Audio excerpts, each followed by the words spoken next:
Assalamu alaikum, everyone. I hope you can see my screen fine.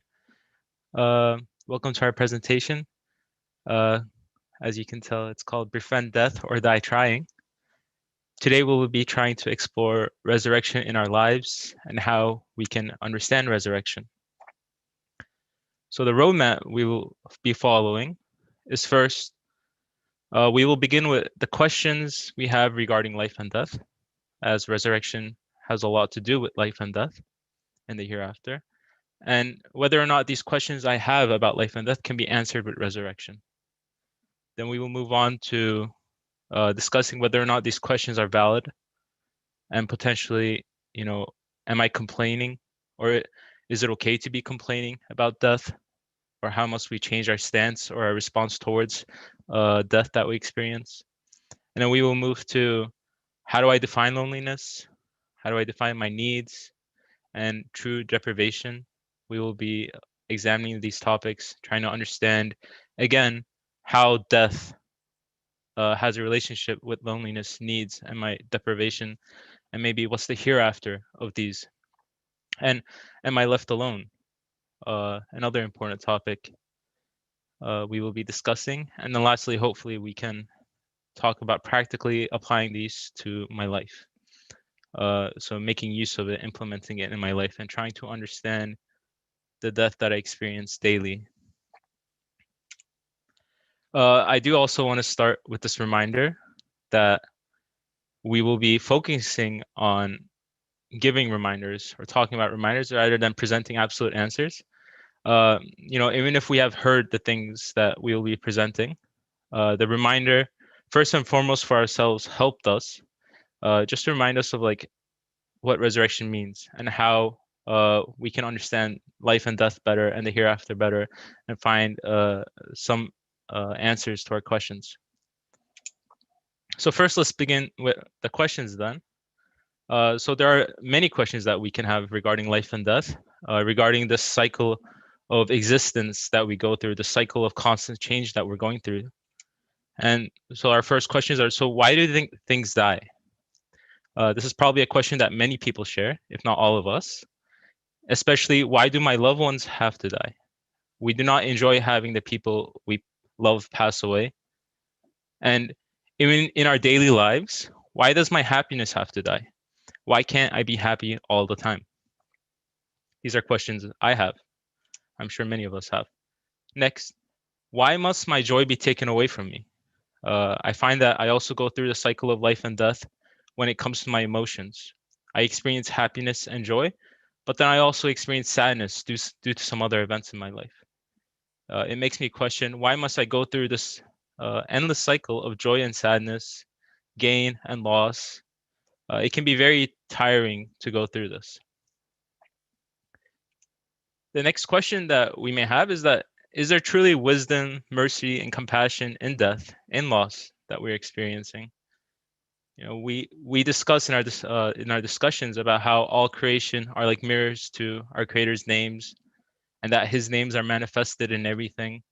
We discuss about how there is no randomness, how everything is in His power.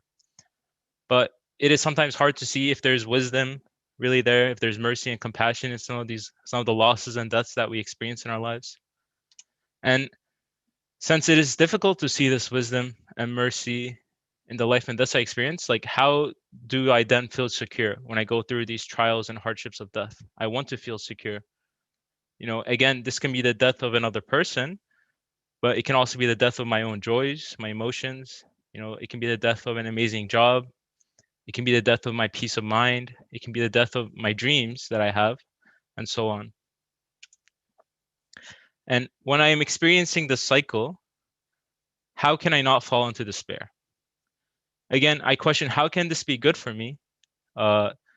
Maybe I am even fearful that I have been abandoned by my Creator. Maybe He is not in control anymore, or is He just punishing me? Am I just suffering without any purpose?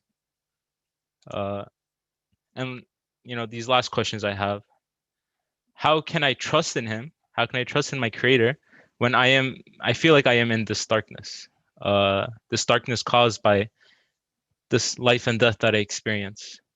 And then how can I read his mercy in this death that I experience? And is there a saving light for me? Is there an answer for me? I'm looking for an answer to my questions. And, we search for the answers from my creator. We want answers from my creator. And, the way we generally do that is, either through the messenger or through the book, or through the speech that the messenger has brought to us, the Quran. So we, our next step is, after we have these questions, we want to search into the Quran. We want to search our creator's speech and see, does he acknowledge my state? Is he giving me answers? And there is one verse that we found in the Quran, which I'll just read the translation of in Surah 10, verse 24. The life of this world is just like rain we send down from the sky, producing a mixture of plants which human and animals consume. Then just as the earth looks its best, perfectly beautified, and its people think they have full control over it, there comes to it our command by night or by day, so we mow it down as if it never flourished yesterday. This is how we make the signs clear for people who reflect. So when we read this verse, we realize that it actually let me take a pause here, just because I forgot to say this in the beginning, but we will, inshallah, be taking questions and everything else at the end of the presentation as well. I forgot to mention that, just came to my mind. And we will do a QA at the end, inshallah. Hopefully we'll have time. But again, with the verse, this verse that I enjoy, when we read this verse, we realize that it's kind of actually explaining my current state of being. Exactly. I feel that the life of this world, as the verse says, is like that of rain being sent down, and the earth looks beautiful. It's being beautified. Everything seems great. Everything is going well. And it seems that we have full control over it, as the verse says. And I read this to mean that I think it'll never go away. I think that, it will just continue in this perfect style, this beautiful style. The beauty will be permanent. But then the verse continues saying, our command will come to it. There comes to it our command by night or by day. And then, so we mow it down as if it never flourished yesterday. And this is exactly what I experience. I think that things are beautiful and going perfectly. They won't change. Then in front of my eyes, it just all seems to fall apart. Things are mowed down. This verse is explaining what I experienced to me. So I see that my creator acknowledges my state of being. And at the end, he is saying, this is how we make the signs clear for people who reflect. So my creator is acknowledging my state, and he's saying that he creates this beauty, and then he creates this death that comes after this beauty, and that the purpose of this is for signs, clear signs for the people who reflect.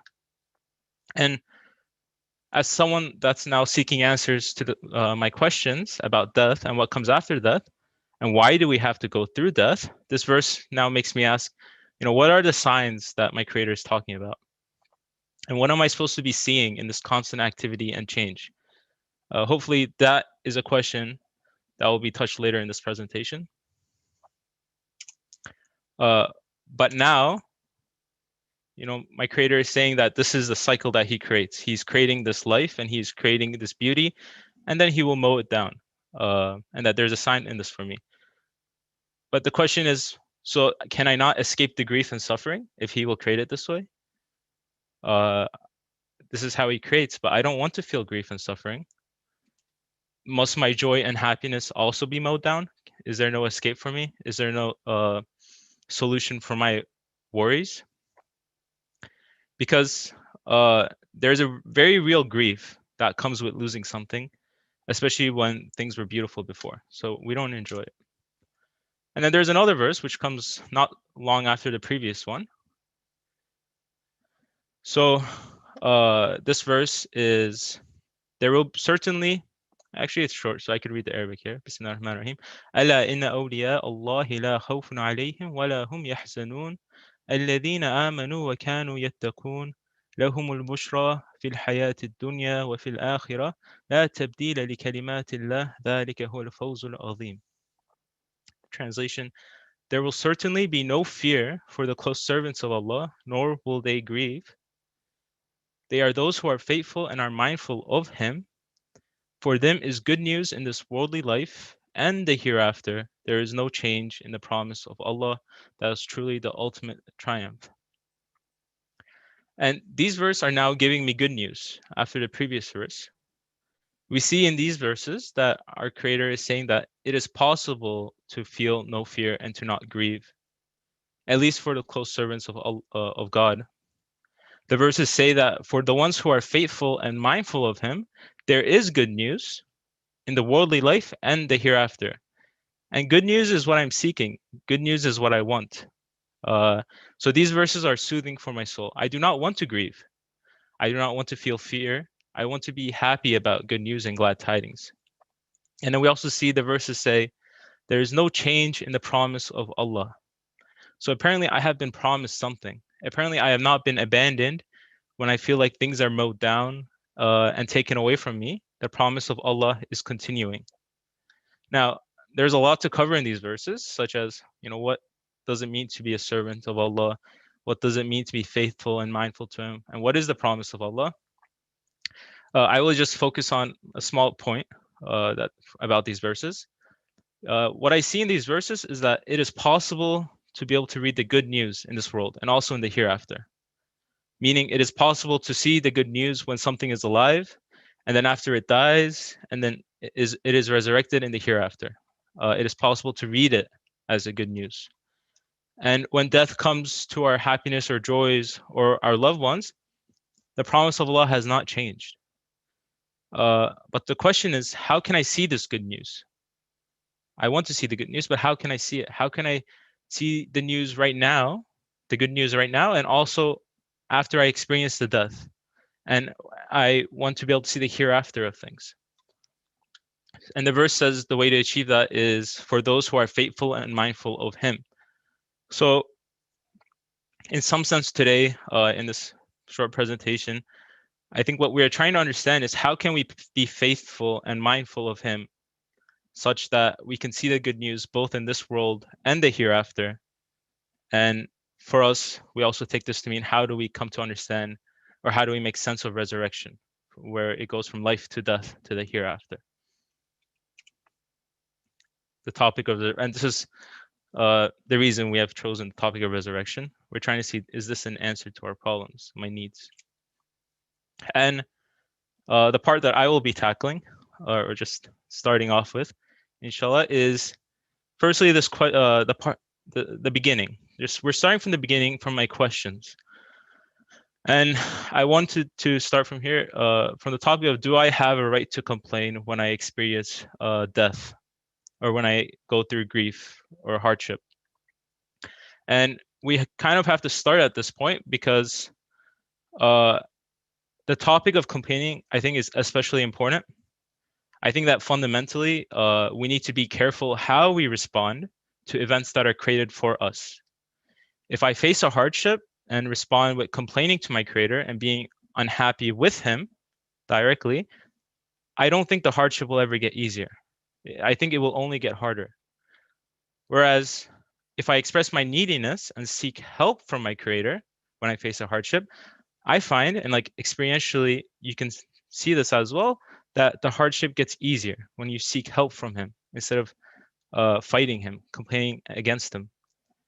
So from a perspective of resurrection, when I express myself to my Creator after facing hardship, I see that there is a hereafter of meaning and peace that I can find.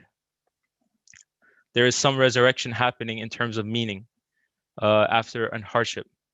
But this resurrection does not happen when I complain. So Imam Sayyid Nursi, who many of us know as the author of the text that we frequently discuss in our discussions, in one of his writings, so in the 24th letter, he talks about how our right is not to complain, and that's the section I'd like to cover in this presentation for myself. So first, I want to make clear that there is a difference between questioning and complaining. I think there's an important difference here. In questioning, you are given an emotion, you have an experience, you wish to read it and understand it. This is similar to what the previous presentation was about. You are given emotions, you're trying to read it, understand it, you're questioning. For example, you have been given dislike towards something, and you question, why has this been given to you? The important difference that I understand between questioning and complaining is that in questioning, you realize your state, at least you realize your state as a human, as a created being, and you're seeking help, you're seeking guidance. You're kind of expressing yourself and trying to find help from your creator. Whereas complaining is kind of a, I called it a dark abyss. Complaining is not valid. Complaining is different because when you're complaining about God, when you're being unhappy with how he has created something and finding fault with him and placing him as an adversary to yourself, you're taking him as an enemy to yourself. This cannot and will not lead you closer to light. It will only distance yourself from the one that can help you. Thus, you should not complain and actually have no right to complain. And again, these are all talked about in the 24th letter. And now let's go into specifically why I have no right to complain. So why can I not complain? And the example that Nursi gives in the 24th letter is that of a tailor asking a man to move around so that he may beautify him. He may work on his clothes and make them better.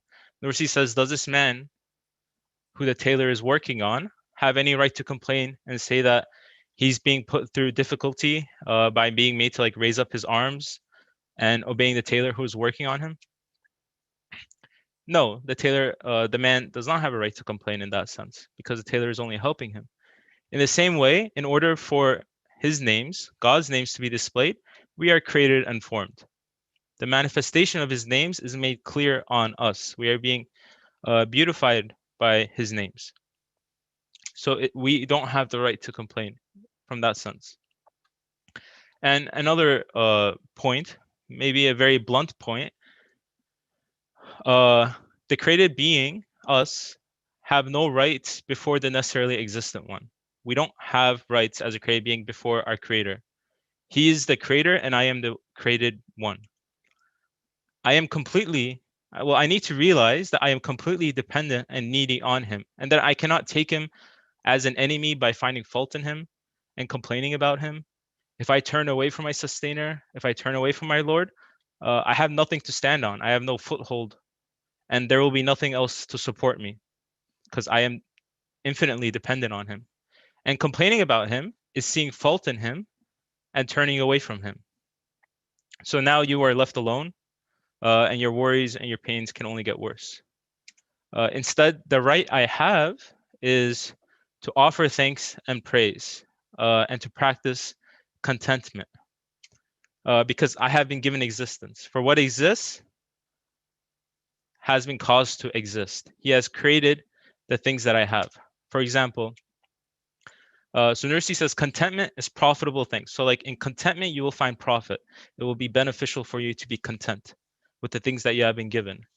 And it's very, we have given very many things. Here's a brief list that we can see the value and we can see the beautiful names on the things that I do witness. Like these are the things I'm sure many of us, all of us can confirm, even if we go through temporary hardships. We can see the beautiful names in our families, in our lives that have been given to us in our lives and in our families. We see the name of compassion and mercy and support in our families, and then we are given health, we are given guidance. We're all attending a discussion today, or we're all part of these groups that we can attend and seek guidance in, which is a great blessing. There's mercy. We feel the mercy in our lives. We feel the mercy our mother has to us.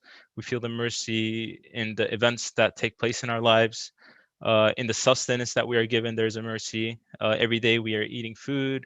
We are given sustenance. There's a speech that is being spoken to us.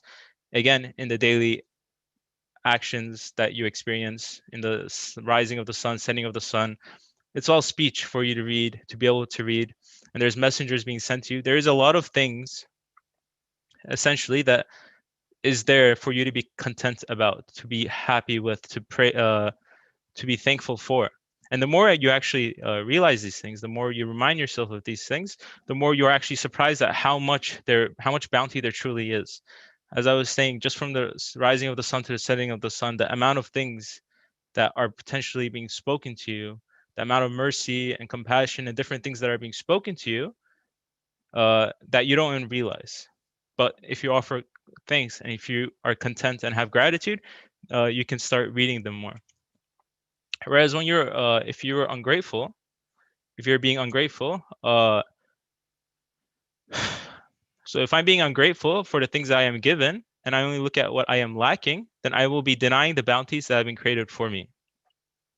Nursi gives this example. I really like this example of a man that climbs upstairs or a minaret, and at every step he receives a bounty. Yet the man does not thank the one giving him bounties and does not look at the bounties he has, but instead the man complainingly looks up at people higher up or looks up at higher bounties and says, why have I not given more? Why have I not been given more? And why was I not raised up higher? So in the picture, the stairs on the left will look up at the stairs at the right and be like, yeah, he was given more. Why have I not been given more? And he would complain. And Nursi explains the state of this person. So I think, yeah. So the state of this person is one, what an ungrateful and what an ungrateful denial of the bounties.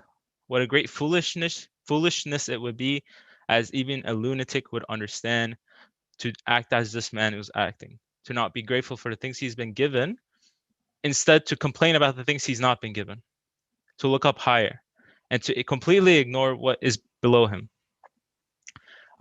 Such an act by this man is greedy, and greed is loss-causing ingratitude. Greed only brings about loss because you are not thankful for what you have been given, and you only look up at what you have not been given.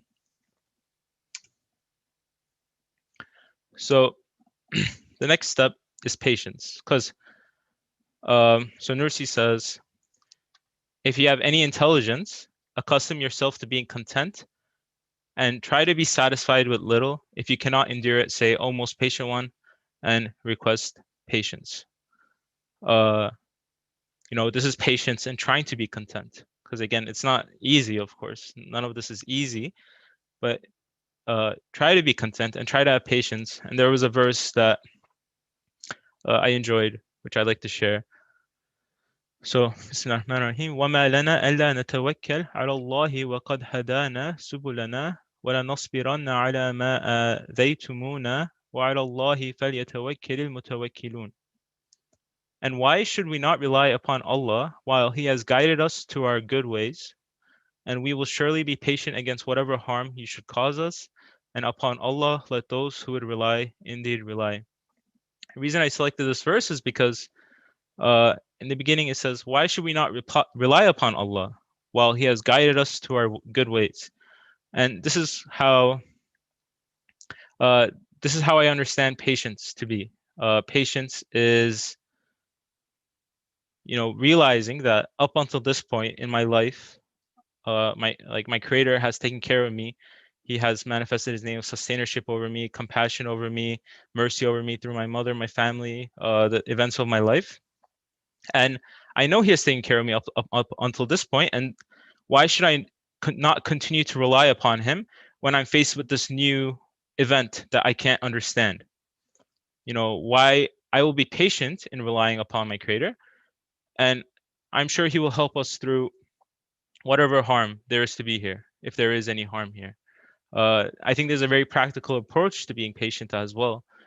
Even if you do not completely understand the wisdom and mercy in the event facing you, you can say that you have been taken care of before, so you can be patient and know that He will be taking care of you now as well, and you can rely on Him.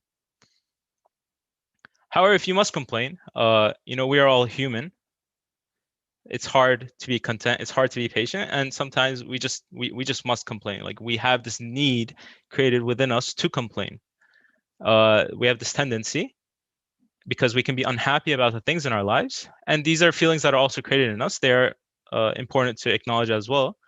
Nursi says, if you have to complain, then complain about your soul to God Almighty, for that's where the fault lies. And before I go into the verse, this is about presenting yourself again, like not taking yourself as an adversary or an enemy to God, but presenting yourself to Him, expressing yourself to Him, realizing I do not like this, and I'm not unhappy with this, and I present myself to my Creator, seeking help again. The verse.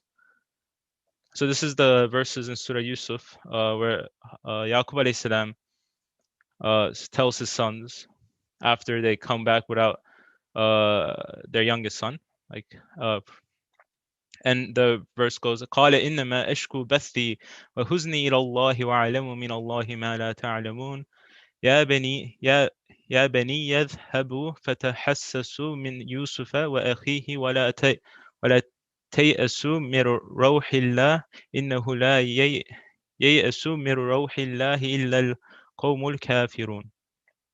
Translation, he replied, I complain of my anguish and sorrow only to Allah, and I know from Allah what you do not know. O my sons, go and search diligently for Joseph and his brother, and do not lose hope in the mercy of Allah, for no one loses hope in Allah's mercy except those with no faith. This was the only word of complaint I found in the Quran. I searched the root word, and here is the complaint of a prophet. He's saying, I complain of my anguish and sorrow only to Allah, and I know from Allah what you do not know. And in the next verse, he's saying, do not lose hope in the mercy of Allah, for no one loses hope in the mercy of Allah except those with no faith. So when he's complaining, he's presenting his anguish and sorrow to his Creator, and he's not losing hope in the mercy. He's not taking, again, he's not taking his Creator as like an enemy. He's still seeking help in his Creator, and this is a prophetic way to complain if we must express ourselves and our sadness. In summary, what I've tried to present and what I've tried to understand for myself as well is our Creator, He is beautifying you, and His names are being manifested on us. It requires reading to be able to see them, of course. But when you experience a death, try to read the names that are being manifested there. Try to resurrect the names, the meanings after that death that you experience, because they are there. And realize that you do not have a right to complain. Complaining, it will have no benefit for you. As a creative being, you are fully and wholly dependent on Him. You need Him. You cannot turn away from Him. So you need to seek refuge in Him. And complaining is a way to put like a barrier between you and Him. You can ask questions, you can seek help, but be sure that it is not in the form of complaining. And your right is actually to offer thanks and praise. As mentioned, there's so many bounties that we are given. And the argument might be, I don't want, like, oh, you've been given so much, so don't complain about things. That's not the argument I'm making. The argument is, I have been given so many things, and He's still giving more. It's just I just can't see it, or I am unable to see it. So to be able to see the things that are being given more, I need to be sure that I'm offering thanks for what I do have. If I am not acknowledging the things I do have, if I'm not being thankful for the things I do have, I will not be able to see the other things He gives me. They will not be given to me, because one, I will not be able to see them. So being content and being thankful is very profitable, as mentioned, because then you will be able to see the bounties that are given to you more. You'll be able to see the bounties in the life, death, and the hereafter relationship, the resurrection that's happening there. Whereas if you have greed and ingratitude, if you don't realize what you have been given, then you will not have a hereafter. There will not be no resurrection for you, and it will just be loss. And lastly, very practically, if you cannot be content, try to endure it. Be patient. Try to be patient by realizing the bounties and joys that you have been given, and try to keep seeking and trying to find answers by being patient. And if you cannot even be patient, if you must complain, then complain about your soul to God. Like submit your soul, submit your worries, express yourself to Him. Thank you.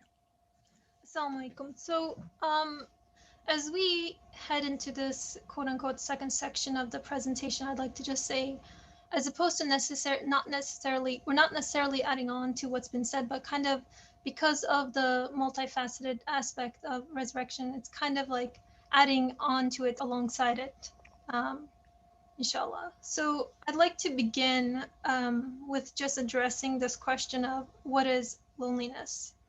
and how do I define it, or what do I associate with it? And I think this is going to be very much, very much connected to resurrection, in fact.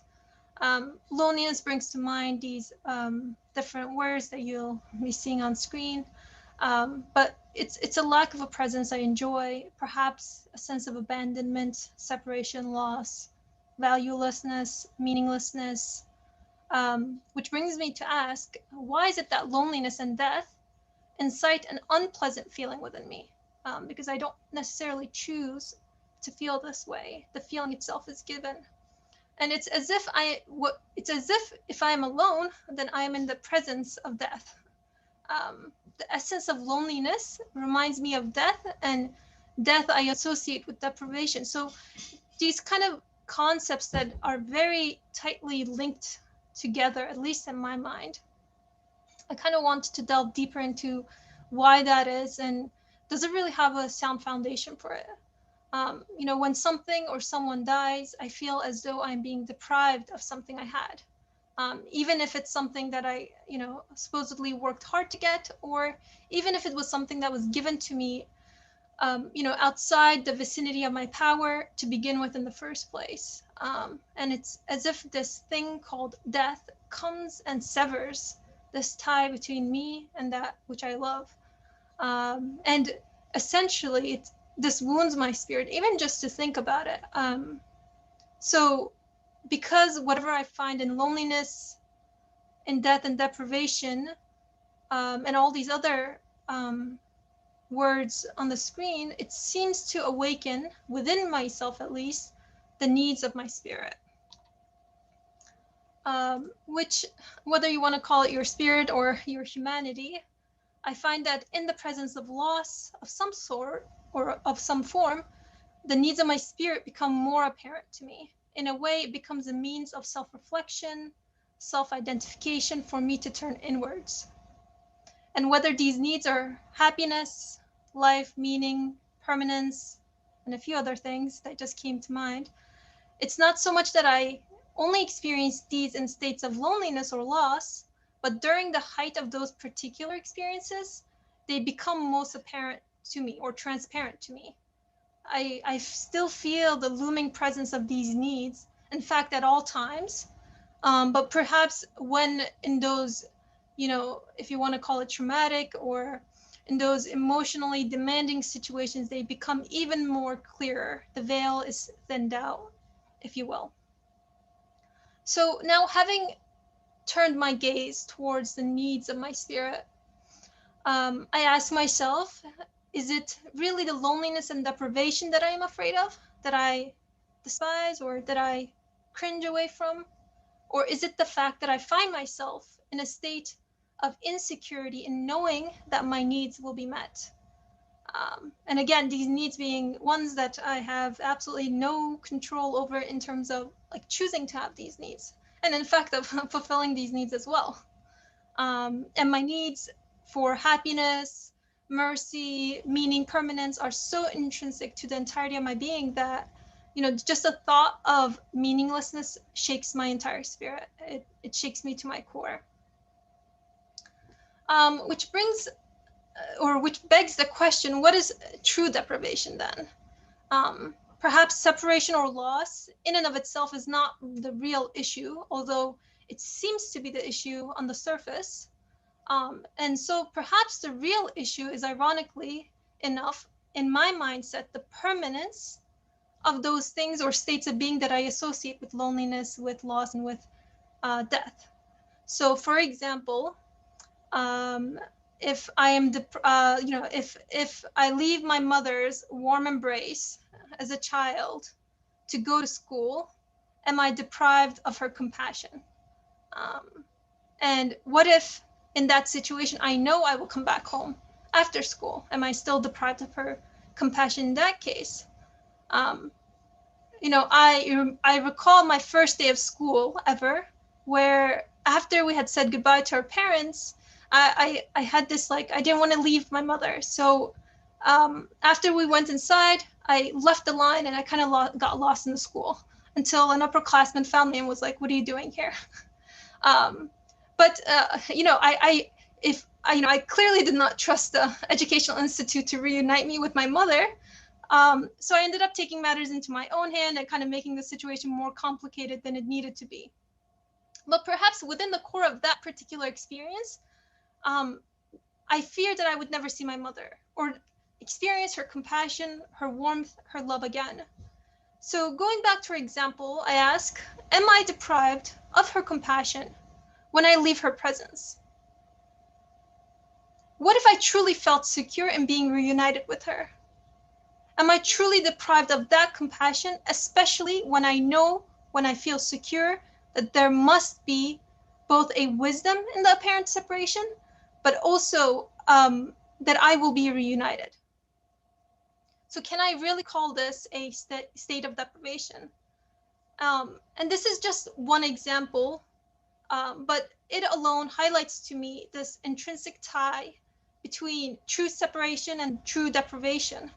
Um, and what the trueness there, what that really indicates, the permanence of that deprivation or that separation.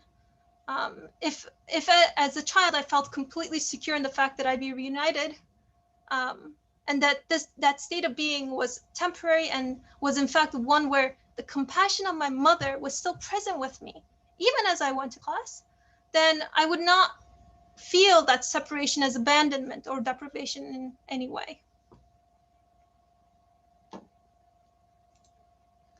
Um, and so, in a nutshell, I'm in need of these apparent losses I experience to be meaningful. And for them to be truly meaningful, so, with the example of the child and the mother, there needs to be some sort of wisdom or meaning or purpose for that experience to take place, for me to make sense of it. Uh, Even if it's just from my perspective, which is the extent to which I can speak about it. Um, and it must look to something beyond itself.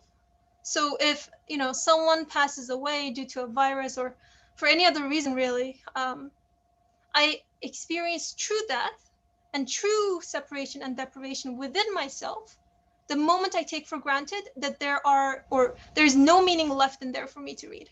When death is simply death in and of itself, and I am the result of events that do not look beyond themselves, which indicates that I have come to that state of being haphazardly, and I'm just unlucky, or that I was at the wrong place at the wrong time. Yet, by looking at and simply, I say simply, but by reflecting at the world around me, I find that it must come into existence as a result of an absolute conscious will. I find that I am given the feelings for wanting to be reunited, and I witness that the order in the universe must be coming from a source that is absolute and absolutely wise and absolutely compassionate and just. And so, just as I would not feel deprived of, for example, ice cream or even water, if you have a water dispenser, when you get water from the water dispenser, I don't necessarily feel that, I will, that's the only water that I'm getting, or if I get ice cream from an ice cream vendor, that's the only ice cream, because I know that the source is there. And so how I ask, or rather, because the security in the consistency of the source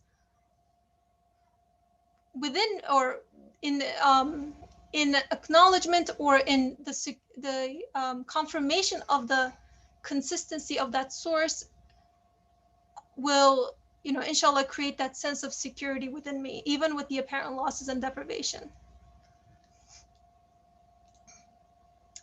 So in order to read this meaning,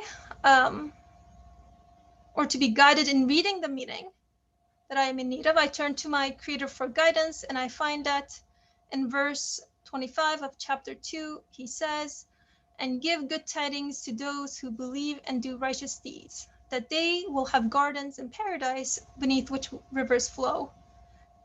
Whenever they are provided with a provision of fruit therefrom, they will say, 'This is what we were provided with before, and it is given to them in likeness.'"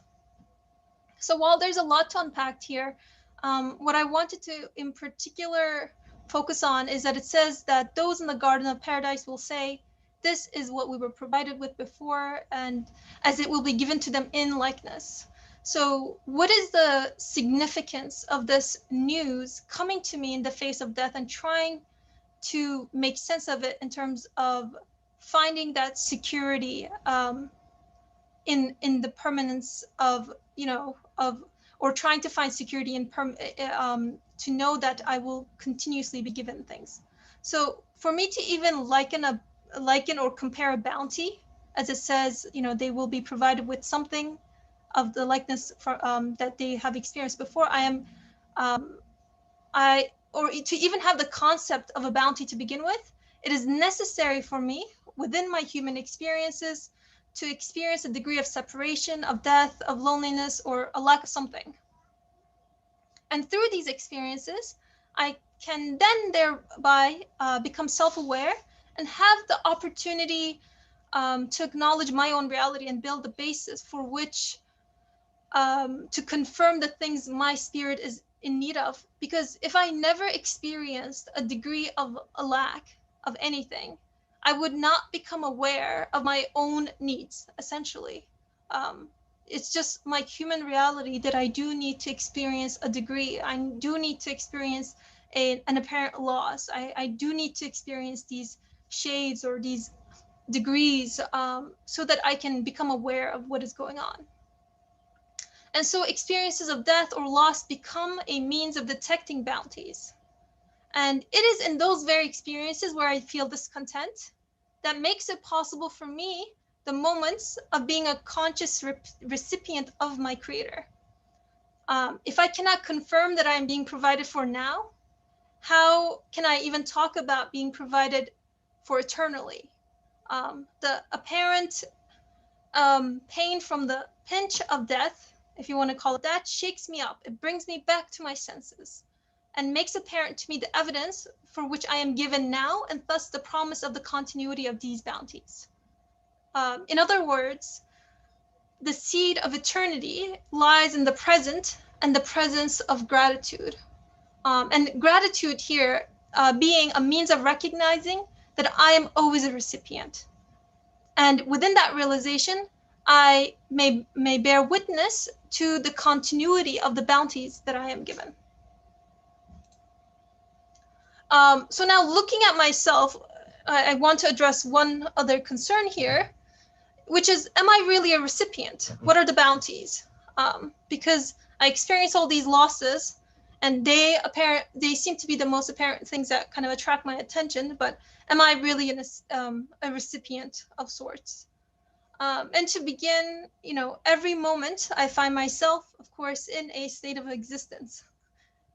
Existence I have no control over, yet it is being given to me in perfect manner, continuously, without fail. And as I am being given this existence, even as I speak right now, and all of you as well, I am also the recipient of countless other human qualities like consciousness, the ability to think, reflect, remember, brainstorm, feel, fear. The list goes on and on, as well as like physical abilities to breathe, the presence of oxygen all around me, because one can't really doesn't do much good without the other. So the list kind of goes on and on. So when I experience moments of apparent loss, I may feel overwhelmed by a certain set of emotions. Yet these emotions are not only given to me, but they are also the means through which my Creator speaks to me at every single moment.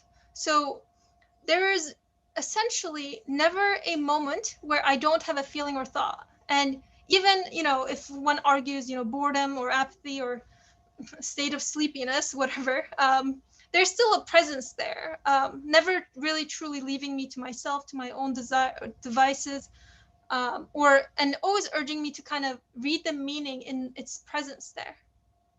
And so everything, reflecting on my own reality, that everything must be coming into existence as a result of a conscious will, that I am always a recipient, and that there is always meaning there for me to be read, and thereby my own worth as a human value, as a human being is not, multiplied by 0, all of these experiences, and even, especially even, what seems to be apparent deprivation in the context of our presentation here, is a means for me to get to know myself, get to know my creator, feel secure in my own reality by communicating with him, and strengthening that relationship with him, by being aware of this conscious or continuous communication that is taking place, between him and myself, or inshallah. Assalamu alaikum, everyone.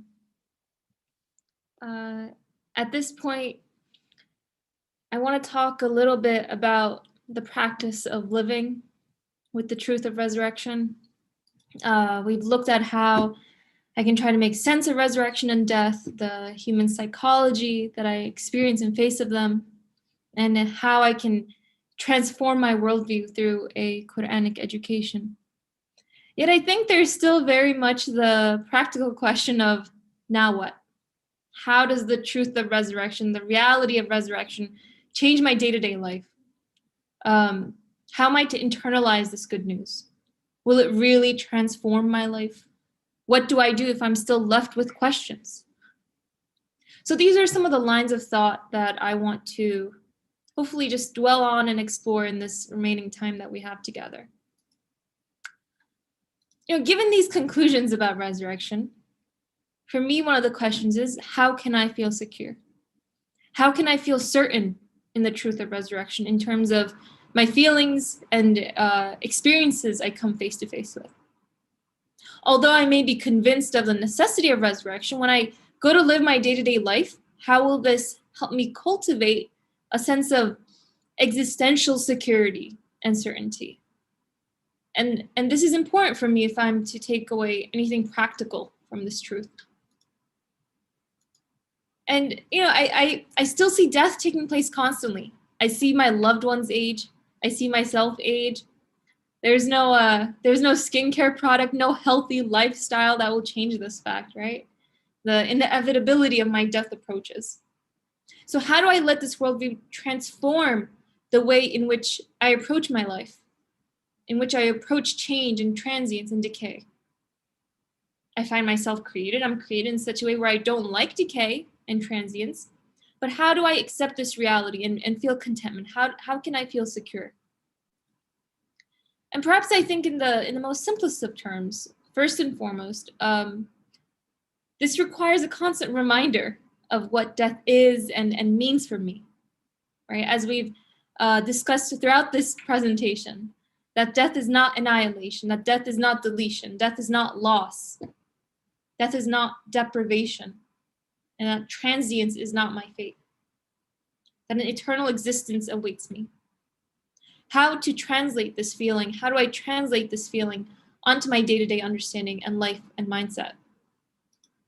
How do I come to understand this definition of death while going about in my life? I'm sure some may say that it's easy to say that death is not loss or deprivation, but that seems difficult to see in my life sometimes, pretty difficult. How can I really experience the reality of death as not annihilation? And how will I know that I will not be deprived when encountering death?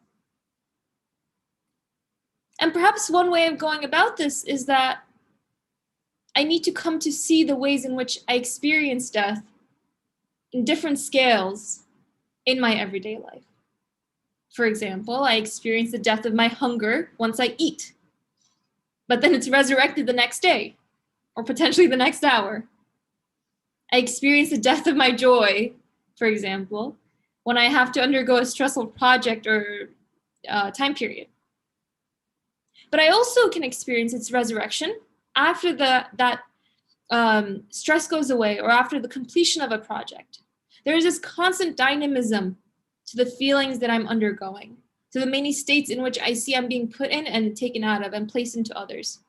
And I see that, I really experience that. And so perhaps first, I need to start to recognize the many deaths that I undergo.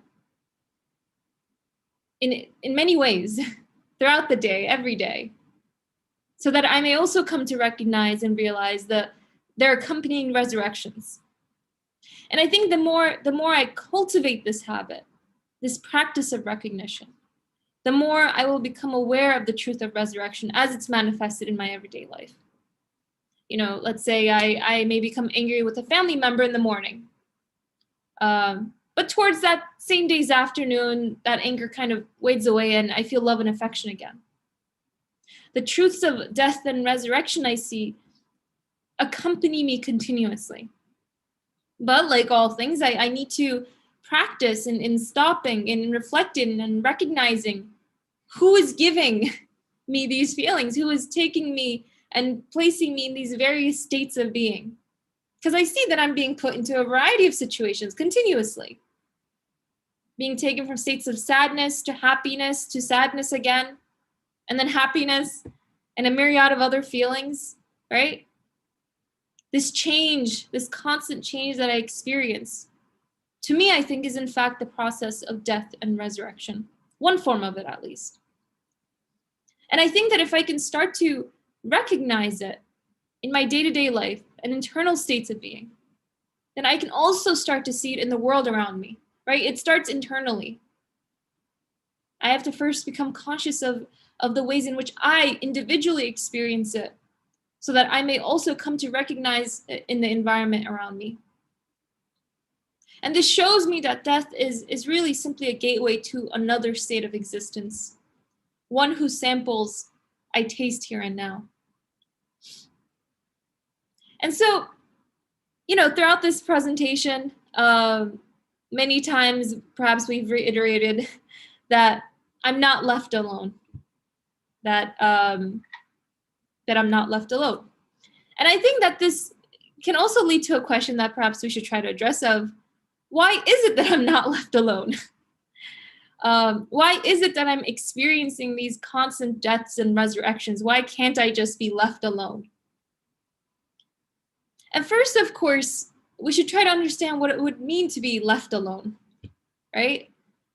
Just as I may experience death and resurrection throughout my days and my life, so too do I experience continuous sustenance, right? All of my needs are looked after, met.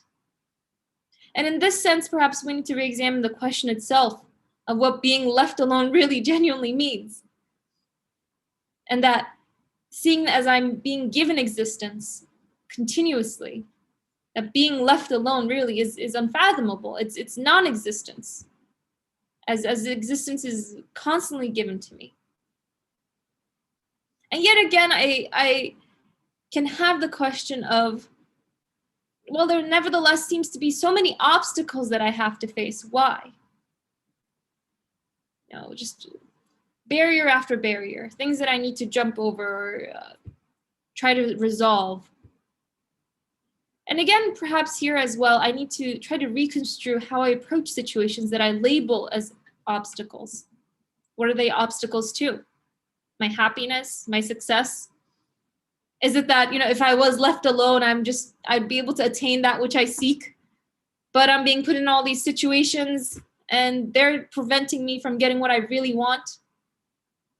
And so I think I need to question, are they really obstacles? What will really bring me happiness? Am I capable of bringing myself happiness in the genuine sense?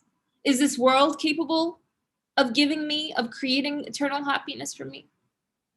And so I think the first step is to approach these situations or experiences that I initially construe as obstacles, not as barriers to my happiness, but as bridges, as means, as vehicles that will take me to them. The very things that I need, that I am in need of to get me to where I want to be. And I see that every day, every new situation presents me with another opportunity. How am I to use these opportunities? In all fields, we see that there are these endless ways to learn, more ways to progress. And as a human being, I know that I desire progress. Just at a very basic example, in elementary school, I learned basic math, right?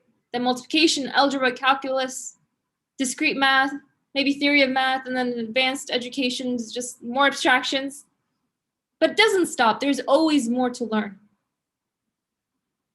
And so I think it's about approaching the situations that I'm put in, the relationships that I'm put in, the experiences that I undergo, the many interactions that I'm constantly participating in as these opportunities in which the endless hues, if we think of colors, are being offered to me, in which I can come to know my Creator more and more.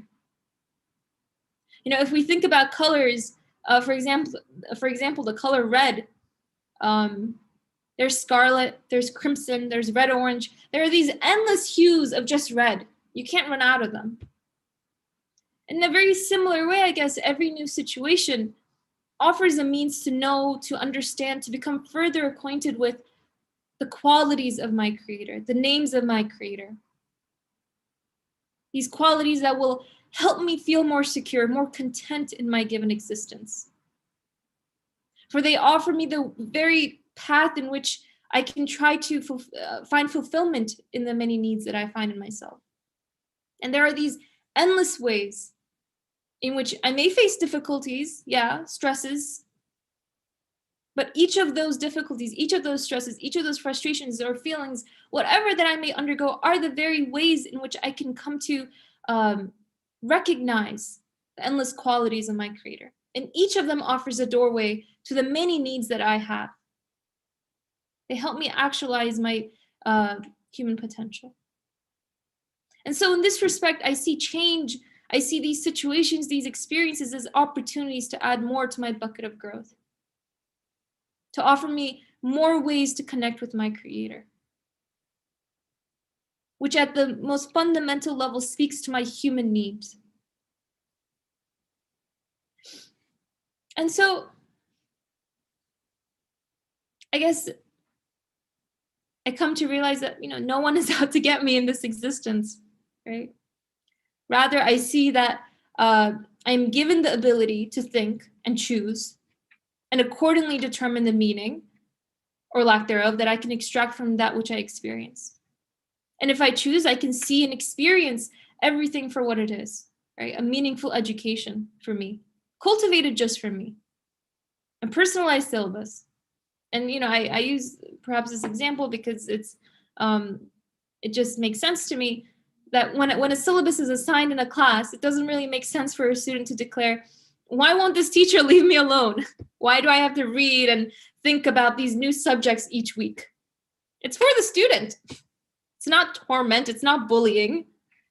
It's a means to learn and witness all the different educational content out there for my own betterment. And in this case, it's specifically cultivated for my specific needs.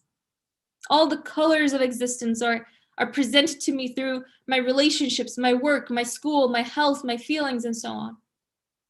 All of these become opportunities for progress, for further acquaintanceship with my Creator, with the one who I already see fulfilling my needs constantly, and can also then conclude in a very content, secure state that He will also fulfill my most intense, my most significant need for eternal, perfect, blissful existence. And so I see in this existence that I'm given, I see that I'm never left alone, right? This is something that we've been kind of emphasizing.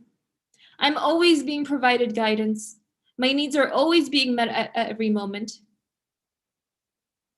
But I have to cultivate my own consciousness about it. I have to cultivate my own awareness about it. And my Creator is here to guide me constantly with mercy, with wisdom, with kindness, these endless qualities that I need to be cognizant of and realize and reflect upon. And I see that I shouldn't ignore my feelings, but see them as guides. And sometimes, I feel scared, frustrated with what I'm undergoing, sometimes uncertain or anxious. These are very real feelings.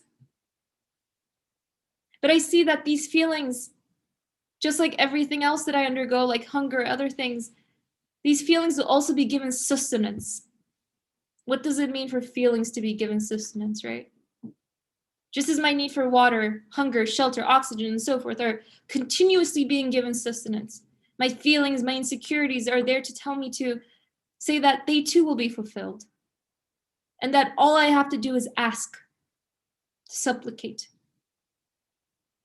Right? And I guess in this respect, to supplicate is to declare my human reality. It's to proclaim my human reality. This need for resurrection, the human want for resurrection, for continued existence, is a supplication, just as hunger is a supplication, just as the feeling of anxiety or fear is a supplication. It's asking to be met, to be fulfilled, to be resolved in the best of ways. And I need to embrace my feelings and understand that I should use them to make conscious supplication as well. That feeling a need, whether that need is for further understanding, further conviction, further security, that feeling a need is a sign that I should ask, that I should proclaim my human reality of neediness. And it's through this proclamation, this supplication, that I come to fully recognize and acknowledge that the one who has given me these very needs to me, the need for eternal existence, the need for certainty about eternal existence, the need to be content and secure in my life as I witness death all around me, that these needs, the one who has given them to me, must be the one to fulfill them in their entirety. And I think in that there is security. In that process of supplication, I can feel contentment that I will be taken care of, just as I'm always constantly taken care of right now. Supplication, in this sense, becomes my refuge.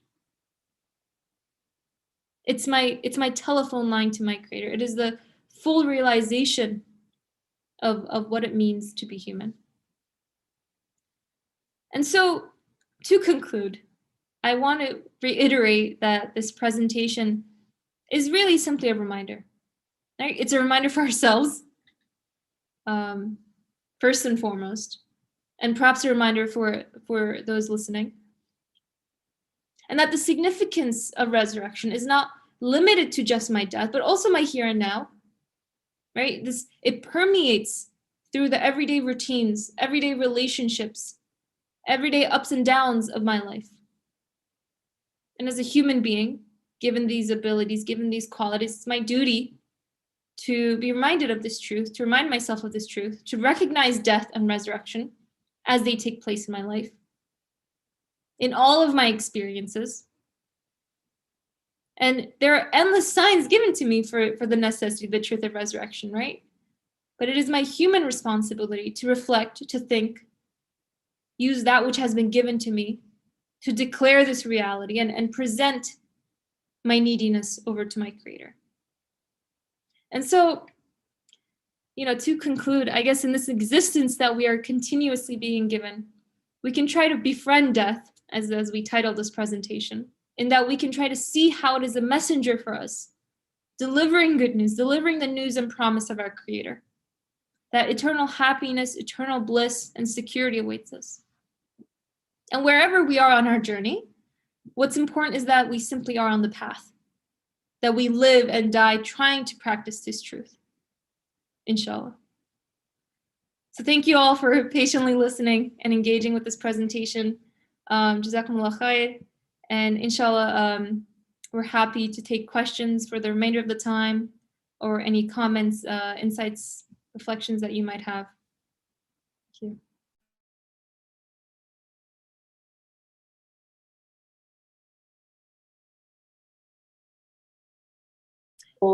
Abdurrahman, do you want me to moderate? But I would prefer if you moderate yourself.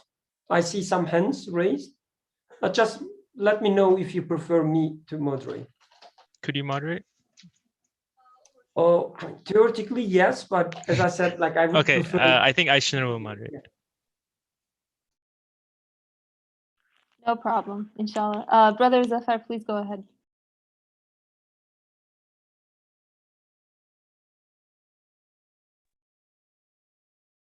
Assalamu alaikum. First of all, I found it humorous that Abdurrahman made you the moderator.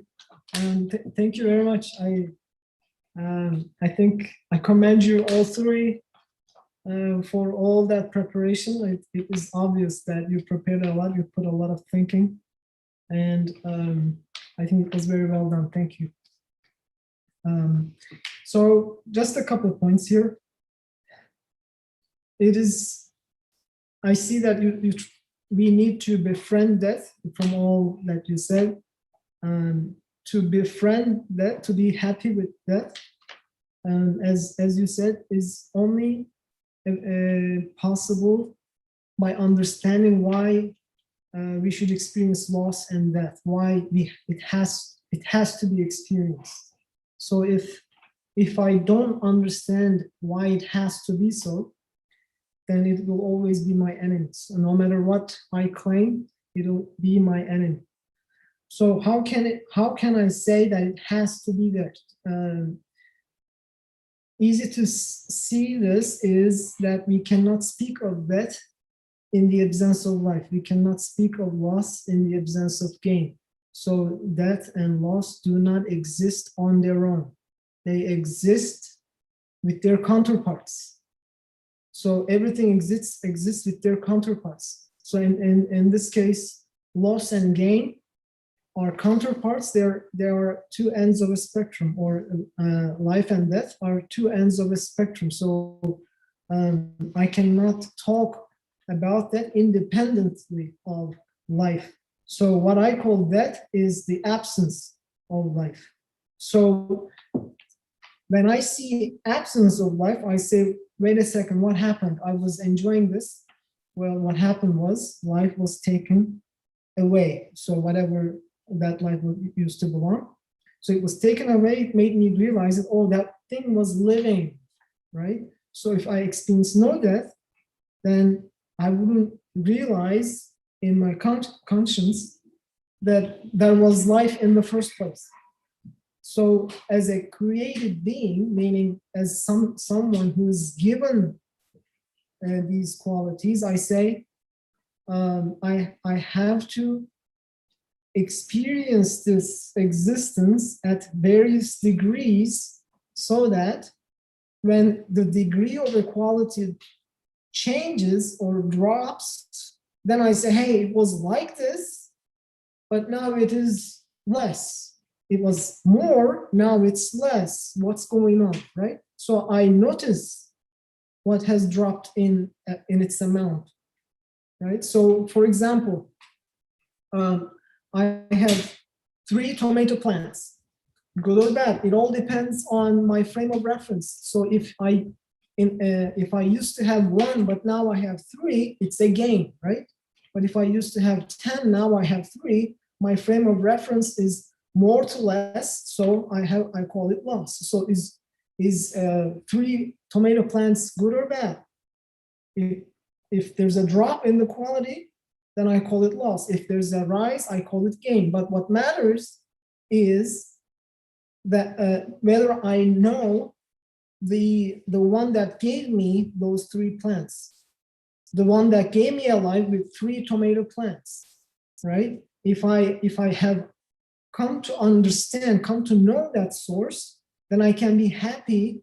If that source is absolute, as you said, then I can be happy no matter what I have at each frame. So 3, 1, 10, it doesn't matter, because if the source is absolute, then I can be happy with that little that I am given. So in Abdurrahman's slide, try to be satisfied with little. What is that little? This moment, right? Because I have in my mind conceptions about the past. I used to have all this, or conceptions about the future. I might have all this, right? Dreams. What is little is right now. Can I be happy with what I have right now? And so for me to be happy with what I have right now, I have to understand that the concept of loss and death, the feeling of loss and death exists only in my head, right? Because the same experience can be interpreted equally, like 3 plants, equally as loss or gain, depends on what I compare it with, right? So it is as long as I realize that at this moment that I am living right now has to come into existence by an absolute source, then I have that absolute source. And the evaluation, the consideration of loss and gain is happening in my head only so that I can know that absolute source, and it has to happen this way. So as long as I am in this state of mind, then I can be satisfied with the little that I have right now. And so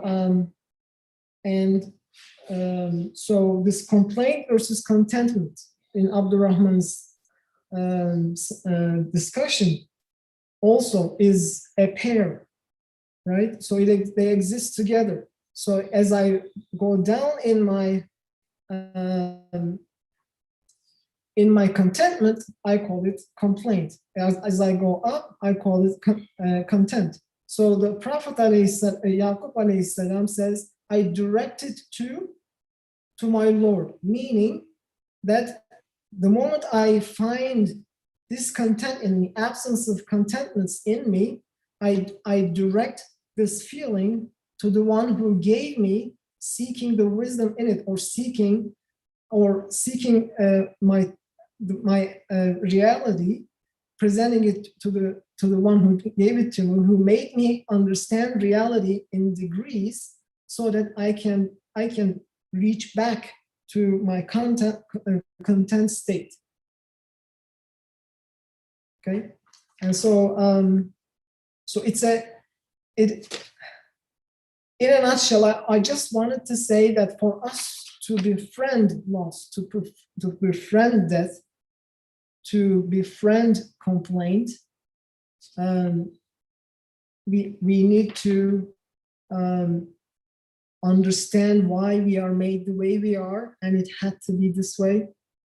And again, thank you for your preparation. It was beautiful. Thank you. Jazakallah khair. Thank you so much for that really wonderful comment. It was very helpful for me. I see that we have, there has been some messages in the chat box. So first I'm going to ask if Shahrani family, would you like to share anything? I know you wrote some comments during the presentation. If you'd like to share any comments or questions, please feel free to right now. I'll give you a moment. Oh, thank you. No, I only included those definitions because I think it's important that we have a working vocabulary that we all understand from the same spot. Rights, as you know, can be, we say nowadays we have a right to healthcare, the universal right. Whereas there's so many things that there's a system that needs to be in place. There's money that needs to be had, scientific advances that need to be had before one could even have, universal healthcare. So it's, yeah, we call that a right. So it's different. And then we talk about Islamic legal rights. So, at first I was resistant to hearing that we don't have a right to complain. It was only when I delved into the word and it got to the meaning of inherent existing in something as essential, as a characteristic attribute that, that it doesn't finally right makes sense, that it's not, we don't have the right to complain because it's not part of our natural reality to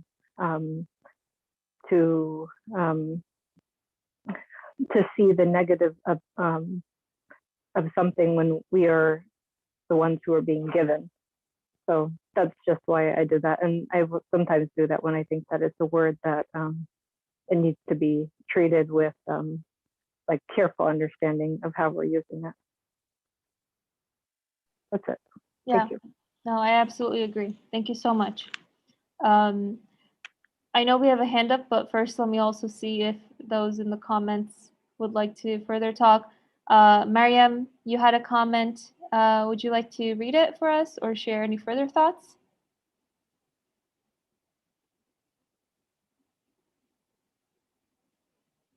If not, I'll read Miriam's comment. She wrote, "Death is what makes life precious." Yes. And Brother Faraz, would you like to read your comment?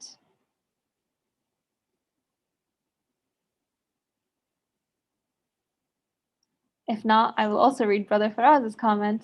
And he wrote, "Precious because of its rarity, value it while I have it because soon I won't, or precious by way of making life eternal." Just a thought.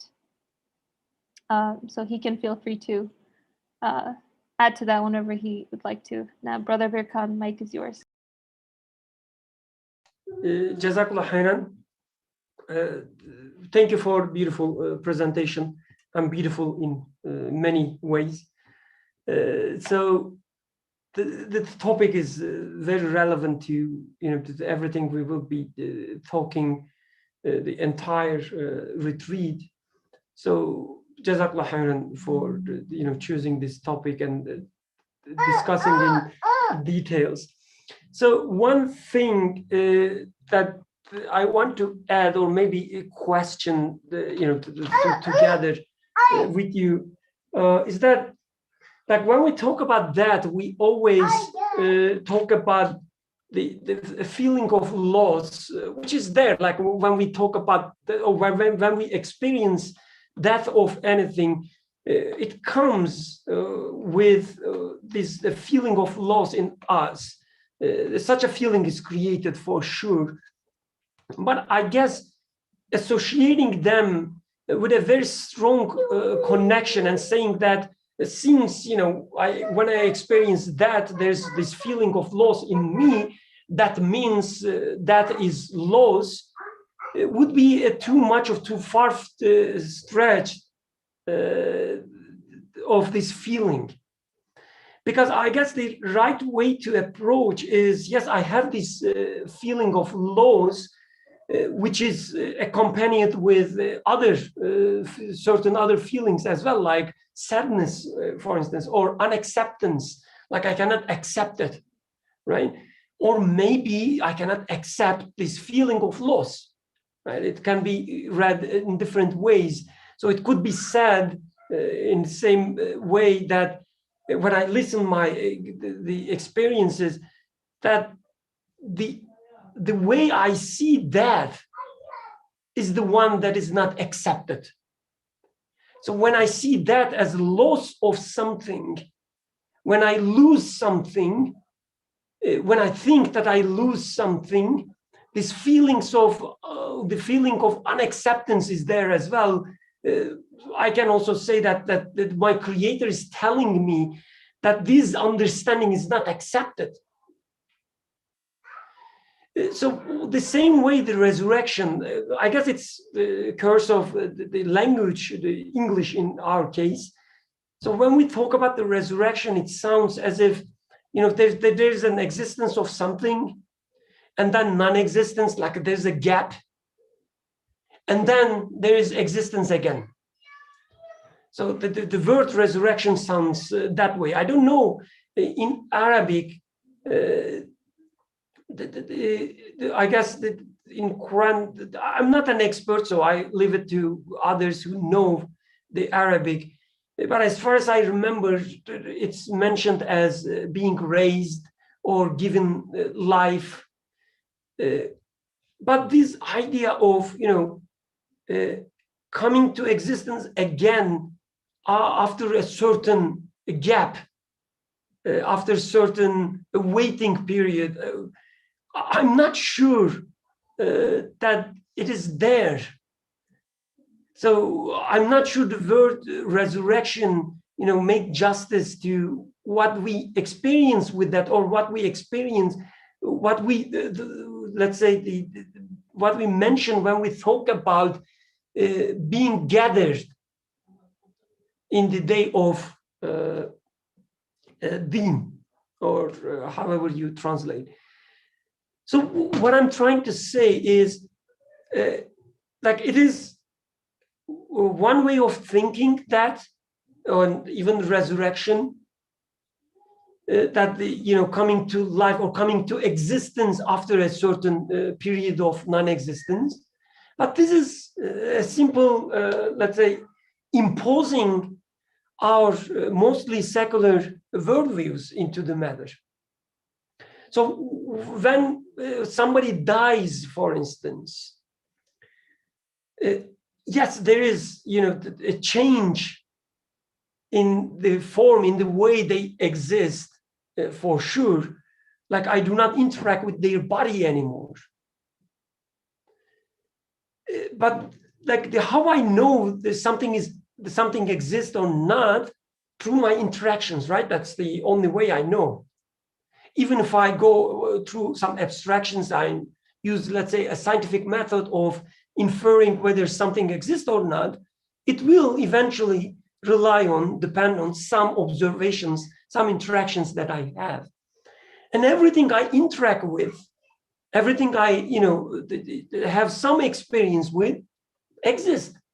Otherwise, I wouldn't, have any experience about that. And when somebody dies, it's not the way that, for instance, your, let's say, a friend dies, you do not immediately, for a mysterious reason, forget about them, right? Somebody comes and start talking about Yusuf, you just, let's say, lost your beloved friend Yusuf, another Yusuf, of course, not our friend Yusuf. He's alive. And I say, what Yusuf you talking about? I don't know any Yusuf, since, he or she, whatever, doesn't exist anymore. This is not the case. Like, I have some memories about them. When I think about him, let's say, I feel bad or I feel sad, sometimes happy. So I have some sort of interactions still that I can experience. And these are the basic things, right? I can count, I can list. So, and it shows me that their existence is still there in one form or another. So I guess assuming, or let's say defining resurrection as, not that you define that way, don't get me wrong. After listening to you, I'm just, correcting my understanding, is that defining resurrection as, when I die, I will disappear, I will vanish, and annihilated, I will, go out of existence, but after a certain period, I will brought back. I guess that's a mistaken understanding, because in creation, in my life, I experience continuations, as you beautifully said. And the death is just another state of this continuation. There's, yes, all these fluctuations, all these changes in existence as I experience, and that is just part of it. The life or the person or the thing change its state to another state that I call as death, but it doesn't mean that, I lost something. Even when there is this feeling of loss, it doesn't automatically mean, yes, there is a loss and hence, I'm feeling this. I should listen to it. I should see where it takes me. And when I seriously, honestly listen to this feeling, it tells me that the things that I assume to be lost, they are not lost in reality. Nothing got lost. Because life, as Brother Faraz was saying in his comment, because life is eternal. And that reminds me that when I experience death, and when I cannot accept the fact that something is lost, it's a message for me that nothing gets lost. So the life is eternal, and that gives me the news of it. Because the life is eternal. So hence, I guess when Faraz asked the question, or this or that, I took this part as a rhetoric question. I think that makes life precious because it reminds me that life is much valuable, more than I thought before. It reminds me that life is eternal. So, and resurrection, again, it's not, coming to existence after a certain period of non-existence. It's just a continuation. Jazakallah khairan. Thank you, Brother Birkan. I think that helped us give the definition of resurrection that we kind of needed more explicitly. Brother Yusuf, please go ahead.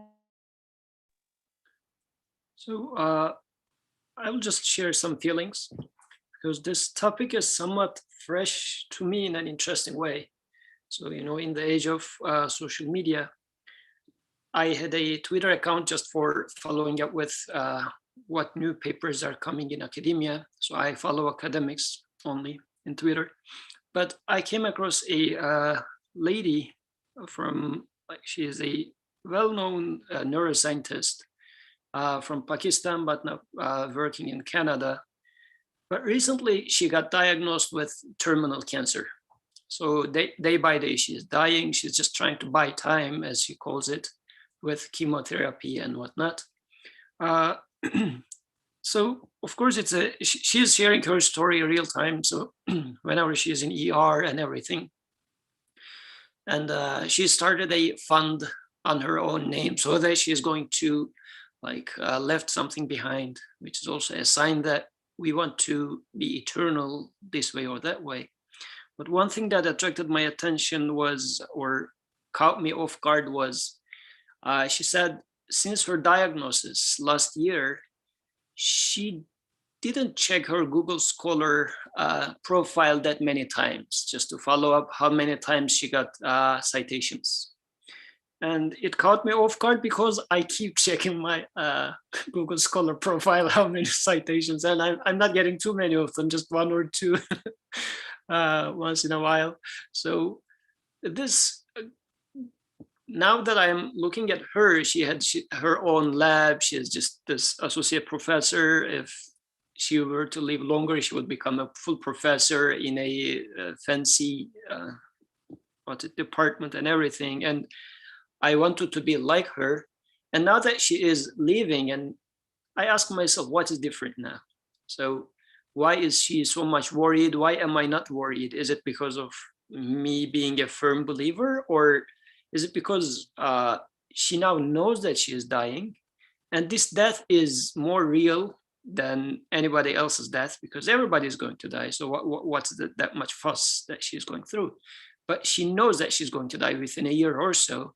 And that death is irreversible, is our first perception. And it shakes me more because she is at a position that I would like to be at, but it looks like she's not able to preserve it, which makes me question all my ambitions.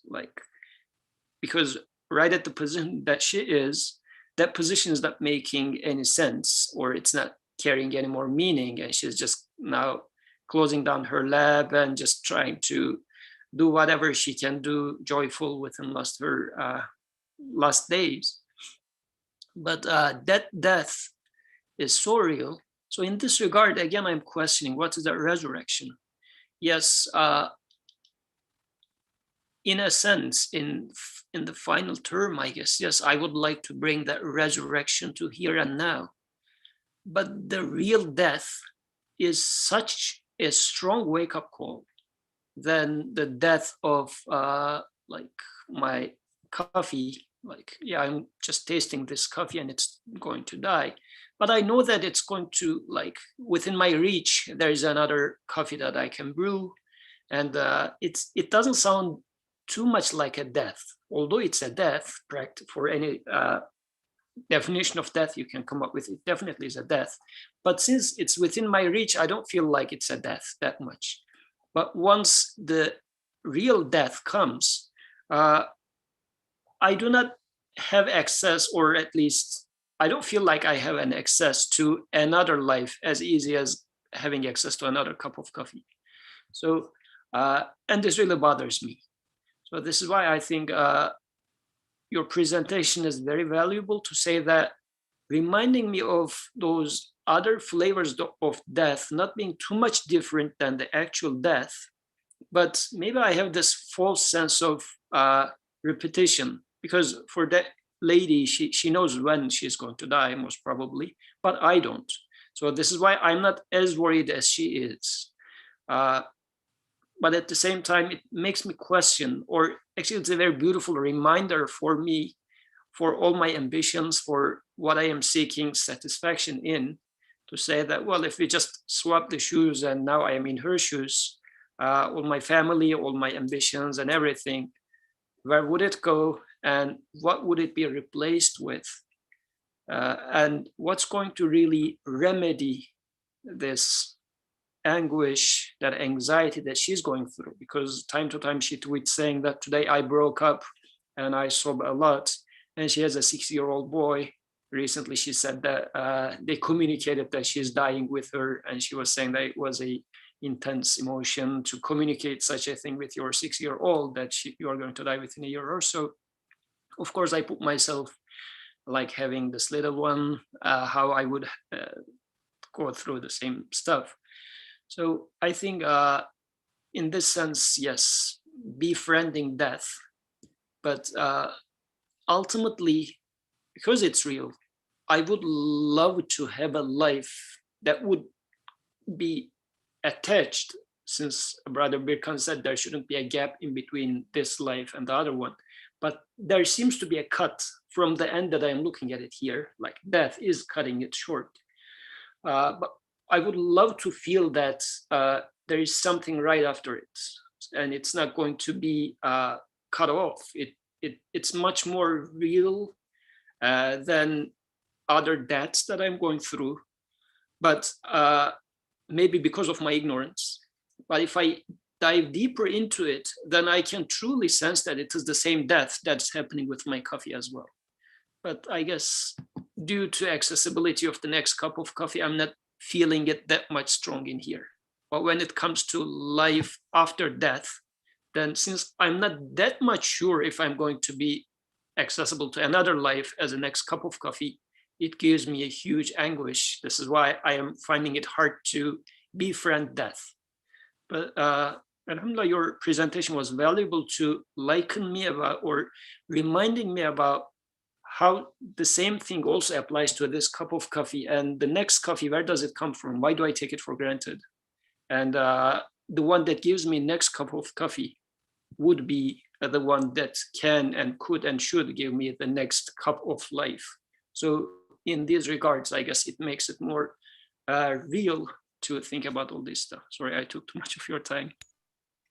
Thank you so much, Brother Yusuf. Those are some wonderful points. And just for the sake of time and sticking to the schedule, I want to stop our session here today. I mean, at least for the second session.